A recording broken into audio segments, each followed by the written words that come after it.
Pemirsa, rencana pembangunan jangka menengah daerah atau RPJMD Kabupaten Pacitan tahun 2025 hingga 2029 mendapat sorotan tajam dari sejumlah fraksi di DPRD Pacitan.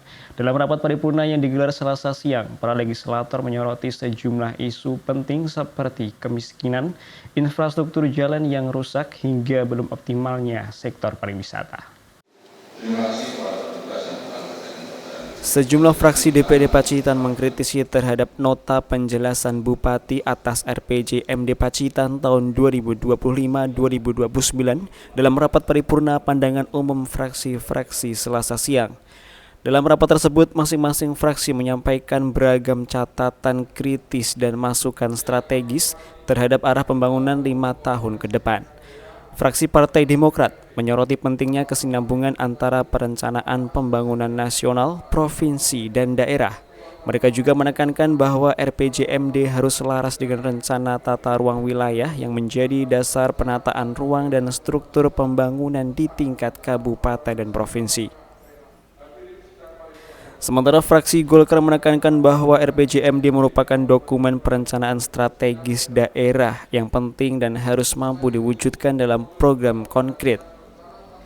Mereka menyoroti sektor pariwisata yang dalam 2 tahun terakhir belum menunjukkan hasil yang menggembirakan, sehingga perlu pengelolaan yang lebih serius serta inovasi yang nyata agar mampu menjadi penggerak utama ekonomi daerah. Adapun fraksi PDI Perjuangan menyoroti masalah salah sasaran dalam penyaluran bantuan sosial, khususnya dalam program pengentasan kemiskinan. Mereka juga menyarankan agar job fair digelar secara rutin untuk membuka peluang kerja bagi masyarakat, khususnya generasi muda. Di samping itu, mereka mendorong percepatan pembangunan infrastruktur jalan yang dapat menunjang pengembangan sektor pariwisata dan memperlancar akses masyarakat ke wilayah strategis. Sementara itu, fraksi Partai Kebangkitan Bangsa mengangkat isu pembangunan infrastruktur jalan dan perlunya pemerataan akses digital. Mereka mencatat bahwa masih banyak wilayah di Pacitan yang masuk dalam kategori blank spot internet yang dapat menghambat transformasi digital dan pelayanan publik. Fraksi gabungan yang terdiri dari PKS, Nasdem, dan P3 menyoroti angka kemiskinan Pacitan yang masih berada di kisaran 13,8% pada tahun 2024. Mereka mempertanyakan strategi konkret pemerintah daerah dalam menurunkan angka tersebut dalam 5 tahun ke depan.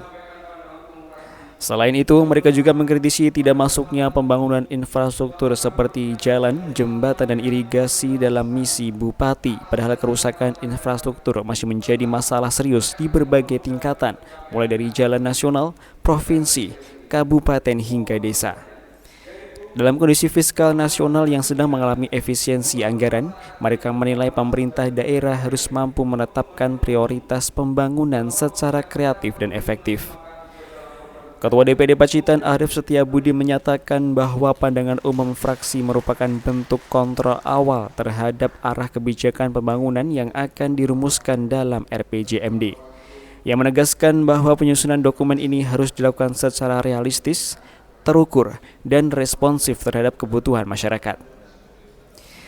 Ia juga mengapresiasi perhatian seluruh fraksi terhadap isu-isu krusial seperti kemiskinan, pariwisata, dan infrastruktur, serta mendorong agar masukan tersebut ditindaklanjuti melalui dialog terbuka dan kolaboratif antara DPRD dan pihak eksekutif. Sementara rapat paripurna ini akan dilanjutkan dengan agenda jawaban Bupati atas pandangan umum fraksi-fraksi sebelum memasuki tahap pembahasan teknis di tingkat Pansus DPRD. Edwin Aji, JTV, Pacitan.